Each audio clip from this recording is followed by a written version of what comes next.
Hello, everybody. Glad you're back for Brainy Films. This is our 5th class. Today we are going to see the most independent of independent filmmakers, Kelly Reichardt, and the film is Certain Women. This is a new film. It just went into DVD release, and of course, as usual, mostly bypassed any theaters in the United States. They did release it earlier in Europe, and it did, I think, good business. But there, we always have this difference. Americans, we don't go to the theaters to see films like this. Kelly Reichardt, Certain Women. Kelly makes these small independent films. She focuses on detail. She wants to observe human interaction. There's no big plots ever. There's no, you just watch, you're drawn into people's lives, and then it's over, and then you're supposed to think, which I know you will. She uses mostly as her base material short stories, I think in almost all the films. This particular film is put together from 3 short stories. The writer is Meloy, Hawaiian name, if you're wondering. She is a young writer, and I found it just coincidentally, she's had huge success with writing young adult fiction and children's books. Everybody makes their living a different way. And anyway, Kelly Reichardt somehow came across one of her first books with these short stories, contacted her, and she agreed to to sell the film rights, which was not a lot of money. And let's hear Meloy talk about this. She gives you a lot of interesting background. I got a really beautiful letter from Kelly Reichardt saying she wanted to adapt some of the stories, any of the stories, and figure out how to make a film with 3 of them. We talked about which stories she wanted to do, and then she wrote the screenplay. They were stories I'd written so long ago that I was sort of happy to have someone else run with them and do her thing with them. When Kelly first wrote to me, I had not seen her films. I knew her name and I knew of the films, but I hadn't seen them. So I went and watched Wendy and Lucy and Meek's Cut Off. And then Night Moves came out as she was working on the screenplay for this, or as she was first working on the screenplay for this. I think they're wonderful. She does really beautiful things with that Western landscape. I grew up in Montana, and so it's a place where I have sort of a lot of detail and vocabulary to draw on. Some of the stories in Both Ways Is the Only Way I Want It were stories that I couldn't make work the first time, and then I went back to them later, and time had passed, and I could see how to fix them. But what I did with some of them was move them to Montana when they had not originally been set there. And then I felt like I had this world I knew really well to draw on.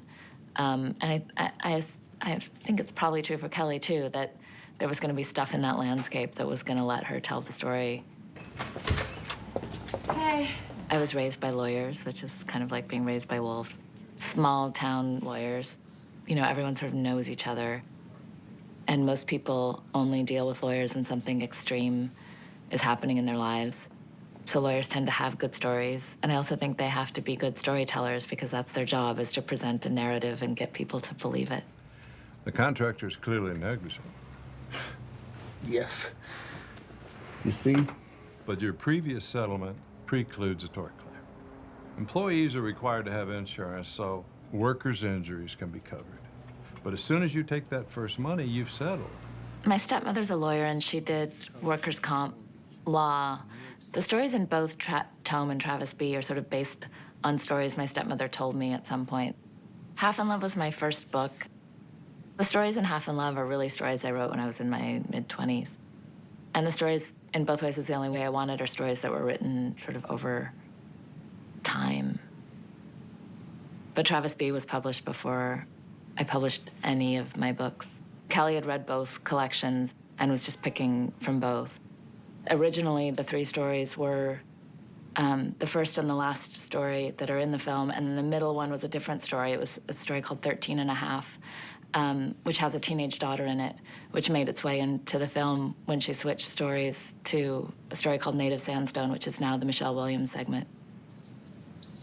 The title came late in the process. Kelly had some titles she was considering, and Half in Love was one of them. And I went to check with the publishers to make sure that was okay, and they were fine with it. But then in the meantime, she had checked with someone who had used Certain Women as the title of a short film, and I knew she really liked that. They'd said okay, and by the time I came back to say Half in Love was okay, it was called Certain Women. The film is very faithful to the stories. I had expected them to be much more different and much more transformed. I read some very early drafts of the screenplay in which there were other characters and other situations, and it was much more transformed. Charge to me. I got seas to sail. I'm gonna build me a boat. I think my stepmother had a client who wanted her to write to him and who said it doesn't have to be a tome. I think that was sort of the first thing I had in that story, which is rare. I never have the ending first. In the story, she drives home and starts thinking of her experience as a letter of what she might report to him or what she might report to someone. It's just about how the day goes. I always thought that driving home scene would be in the film, and it's not. It really just ends with that prison conversation. But I mean this. You could talk about anything. Talk about the weather. Talk about your day. Just so you put it in an envelope and put it in the mail.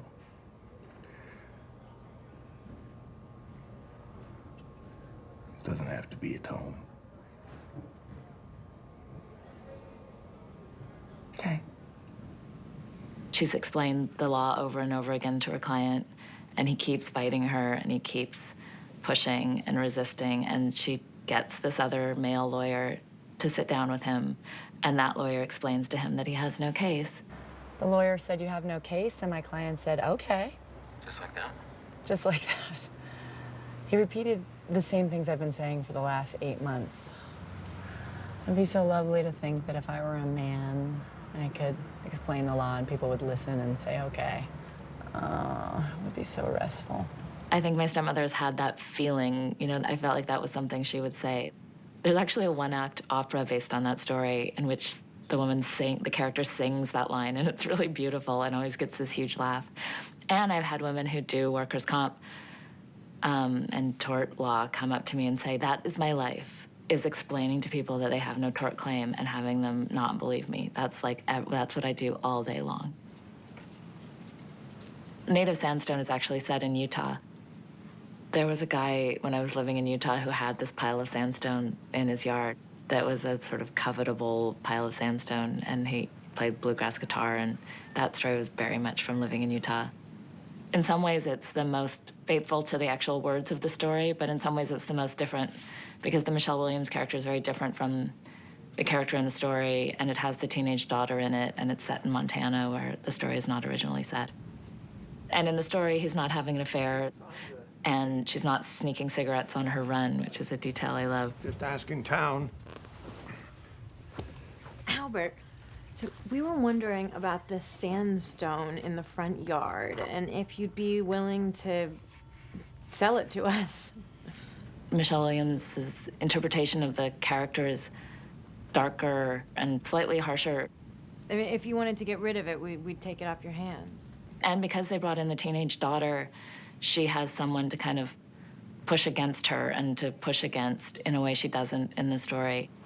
The additions complicate that character and make her darker, I think. Hey.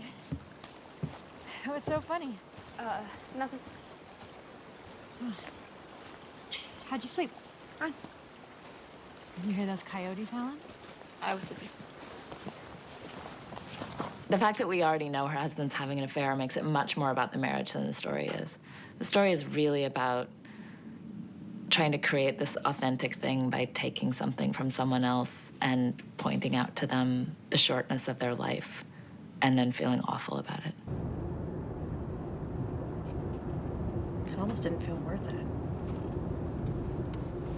I thought he knew he wasn't going to use it. You want to give it back?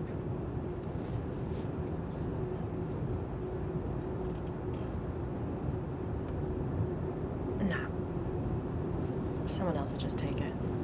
In the story, he's much older than René Auberjonois is in the film.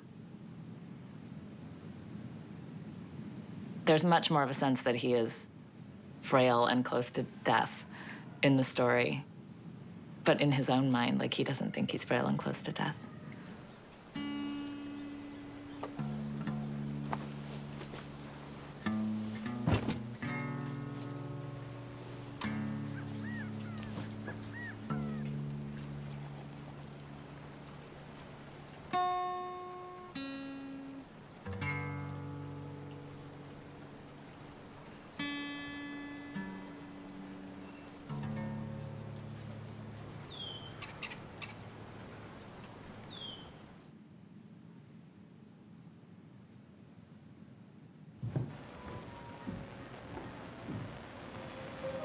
Travis B., the final story, was one of the ones she wanted to work with from the beginning.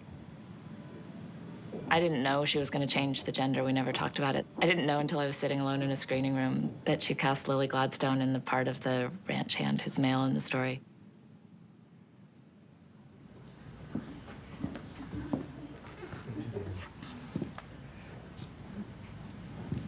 I think it's fantastic. I love how it changes the story and how it makes things that are interior in the story work without having to do the interior part that you do on the page.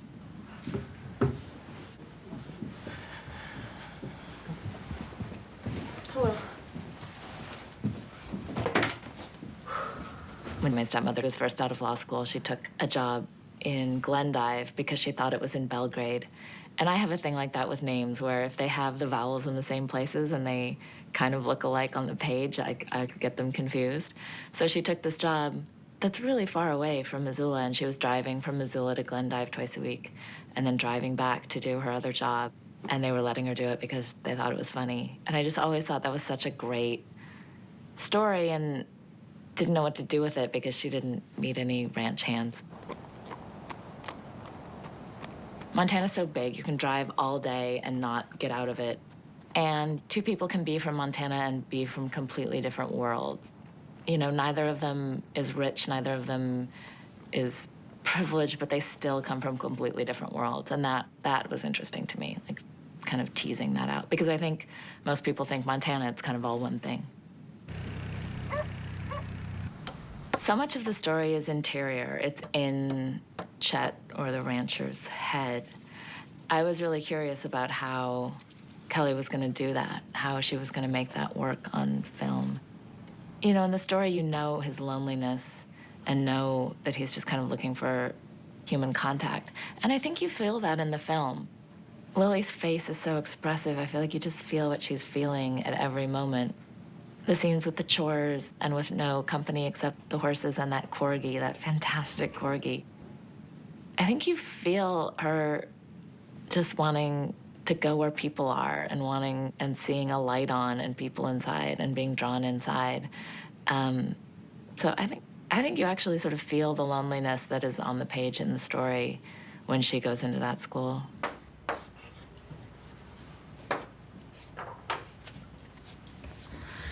Okay. And Kristen Stewart, even as a schlumpy, nervous teacher, still has that sort of magnetic quality of a movie star. So you just feel from the beginning between them that sense of the kind of unattainability of this person who suddenly dropped into this unexpected place. So I feel like all the sort of longing that happens in the story, you can just feel between them. Okay. You stand? No.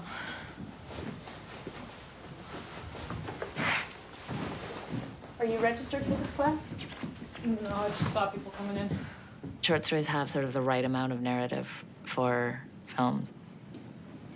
I don't think about adaptation when I'm writing. I really feel like it's just a separate art form. If there are ways they're connected, that's lovely, but no, I don't think about it at all. You know, if it makes people read books more, that's great. Now let's talk about Kelly Reichardt, because that's really, we're seeing certain women, but you know, I'm always focusing on one thing or another. And this is on Kelly Reichardt because I think she's about 54 now. Tiny little woman, 5 feet tall. Grew up in Miami.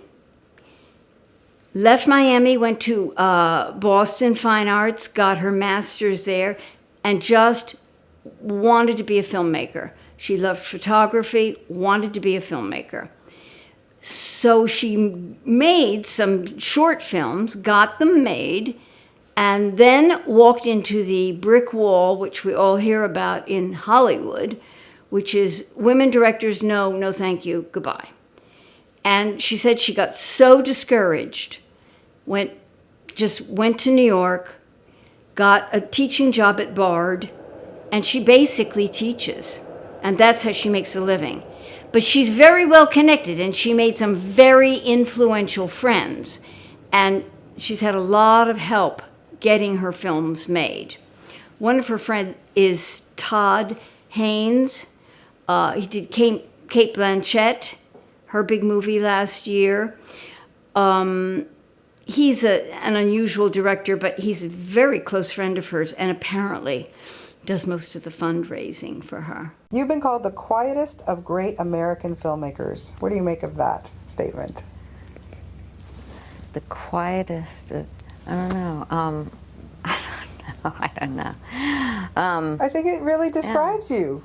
Like, your stuff, I love your stuff. Yeah, thanks. But it's so, it's just so thought out. It's so beautiful to watch. Oh, and thanks. I think that, you have fans for a reason. They love your stuff so much. Every time I say I'm going to talk to Kelly Reichardt, they're like, you are? Like, you've got a lot of fans out there. Nice. But what is it about your style? Like, that you just always stick to the same, it's great. One trick pony. No, I know. Yeah, but yeah. I think some of it is the writing that I'm drawn to. I think some of John Raymond and Maile Meloy both. In their writing, there's room to. I think the things that the sort of big moments in their storytelling are very much in between the dialogue, and that's sort of what I like as a filmmaker, that that the frame and how someone moves through a frame, and that's really where you can sort of tell a story, or how the cut works, or something like, just that it's that it happens in between, I guess, the lines a little bit. And so, and I like watching people just sort of in their process of whatever they're doing, Well, also, it's very real, like very real life, the way people kind of are. I think that's how you tell your stories. Yeah, I think there's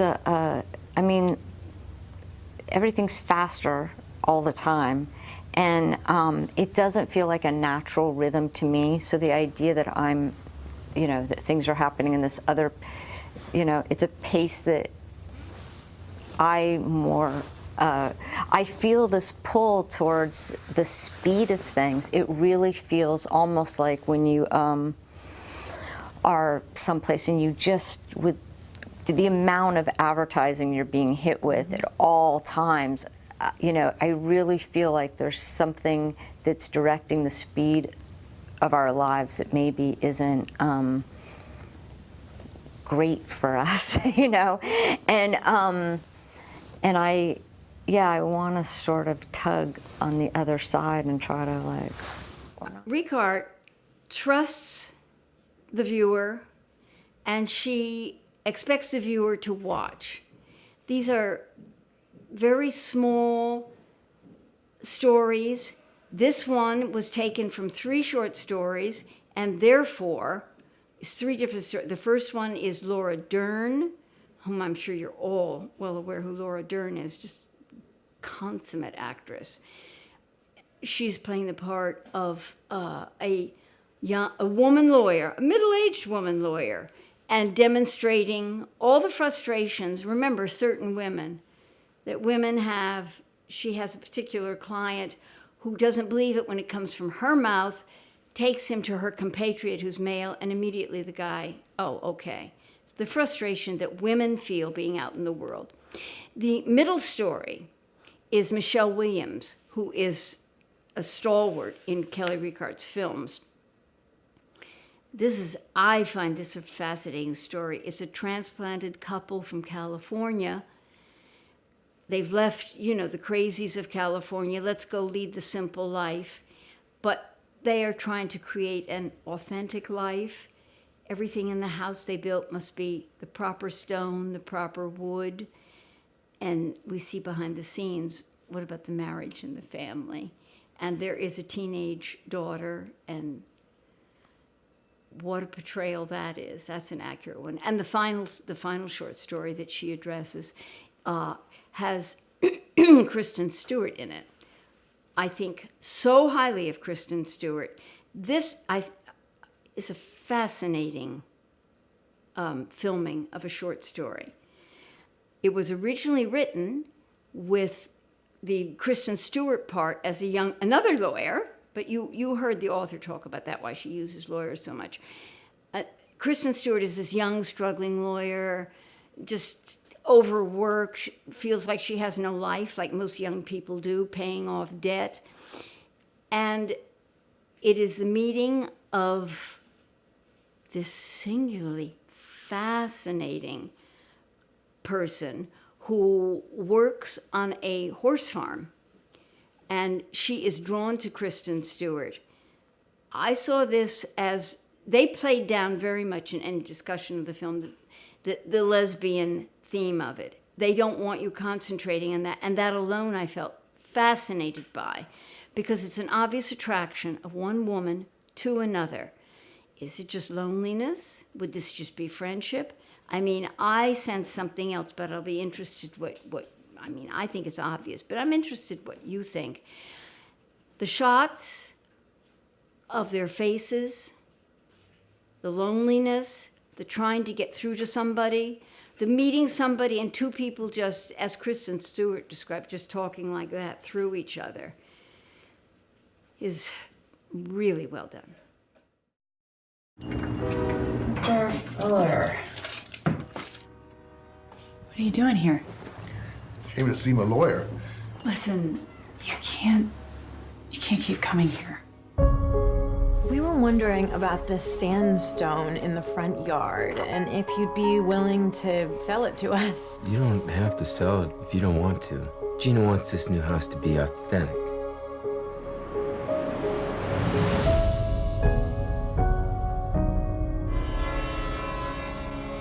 I've never done this before. Don't quite know where to start. Are you registered for this class? No, I just saw people coming in. Your wife works for you. Huh, that's funny. No, she's the boss, actually.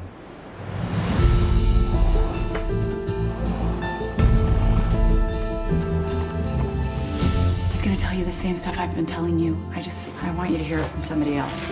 Selling shoes is the nicest job a girl from my family's supposed to get. You really weren't helping me at all. I make a fool of myself. No, it's interesting.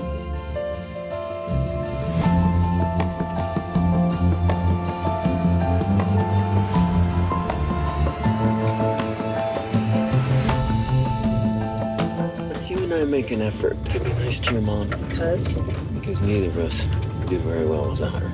I don't mean to keep you from getting to work or anything. I just knew if I didn't start driving, I wasn't going to see you again. God, you really can't help it. Why? Making me the bad guy. It'd be so lovely to think that if I were a man, I could explain the law and people would listen and say, okay. That would be so restful.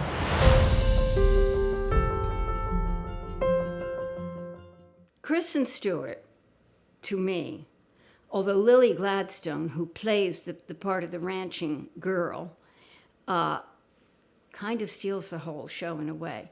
But Kristen Stewart is just incredible in this part. Frazzled, nervous, kind of, half inattentive.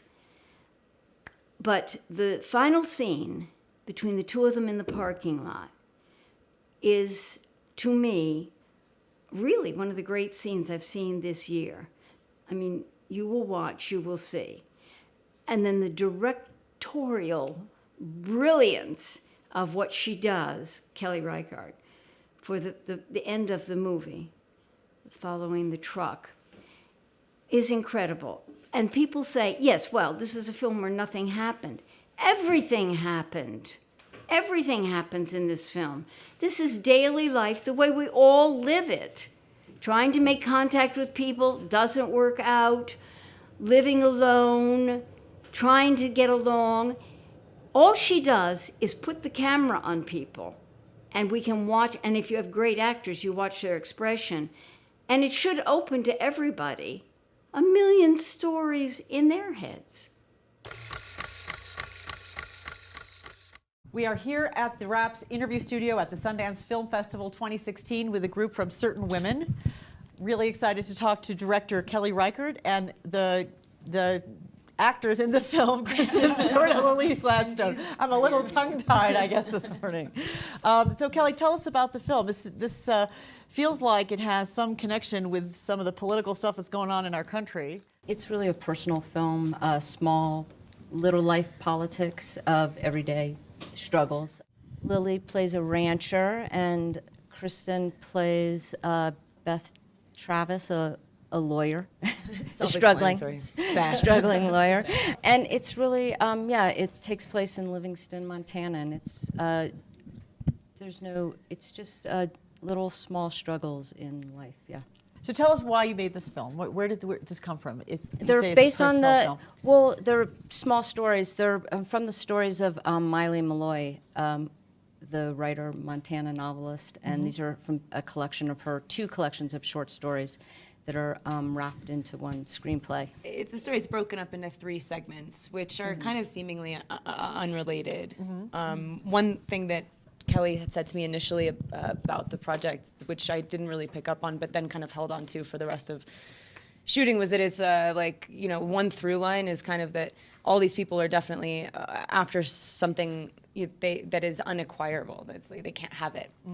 So there's a bit of a hopeless nature to all of the stories, and I think the reason it's so hard to put your finger on it is, Kelly makes movies about things that typically people don't focus on, which is why when you watch them, they sort of make you jump at the moments in between and go, oh God, she put her finger on something that I just have felt so poignantly and I've never told anyone about it. Or, she focuses on things that aren't overtly cinematic. And so they're quiet and they're earned and it takes time to find them. And so it's hard to describe the story because it's all these little sort of, at least for us, it's all about misconnections. It's not the actual moments that they have between each other, but it's the moments that they don't have. And basically, I play a lawyer, goes into a small town to teach a class on student justice, which is random as hell and, has no connection with her character, yet she's drawn to her for whatever odd reason. And it's just these little moments between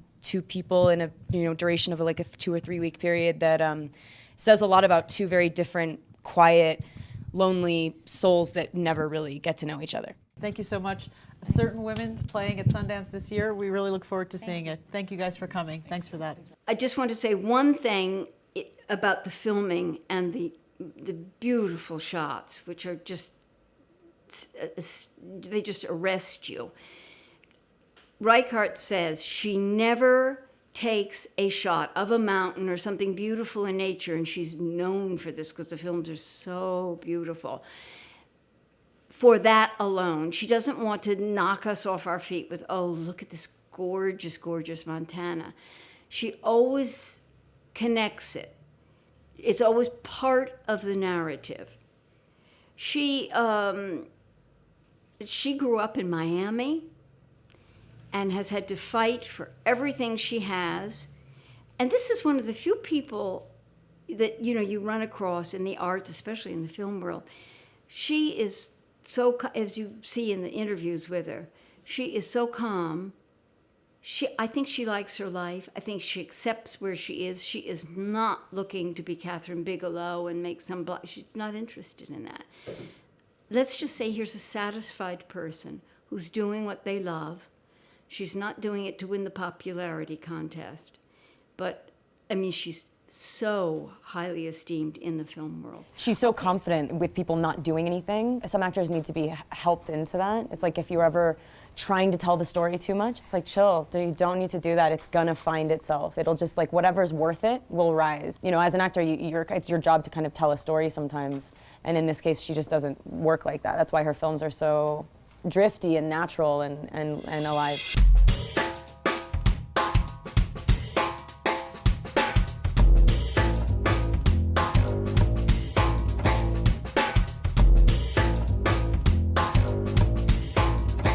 It's 3 different stories that are seamlessly intersected because they're completely unrelated. I think that she found a couple of through lines that she's spoken about, one of which somewhat involves a character or 2 characters within each that are fixated on something that they can't have. I play a young lawyer who's just distracted and kind of having an experience with another young woman. This girl like comes to a class of mine and we're having these conversations, and it sort of speaks to the fact that you could be having an exchange with someone and you could think that you're sharing something, you could think that you're with someone, that you're not alone, but you're just not having the same conversation, you're not having the same exchange, it's not a together experience, it's like just misconnections. And I know that feeling of thinking that you're getting something across to someone, or you're like kind of having an experience with someone and you're just wrong. You come to find out that it's like, they didn't even hear what I said, or you know, I projected everything that I was feeling onto them and I had this whole experience and it didn't even exist. And I play somebody who's just really unaware of another person and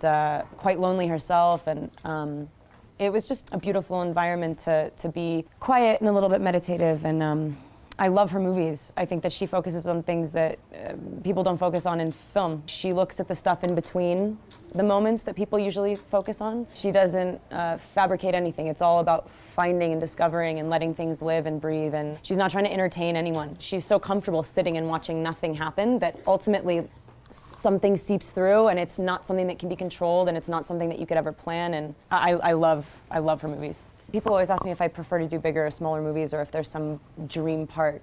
It's such a crazy thing to commit to. The sense of compulsion that I need to get in order to accept the responsibility of like going to pretend like I'm someone else in a movie that someone's spending a lot of money on, and like everyone is so completely passionately invested. It is not a choice. It's like, it's something, I'll read something and I just go, I just know that I can do that. I feel like if I knew the kind of stories I would want to tell, I would be like writing and directing them, and I'm going to, man.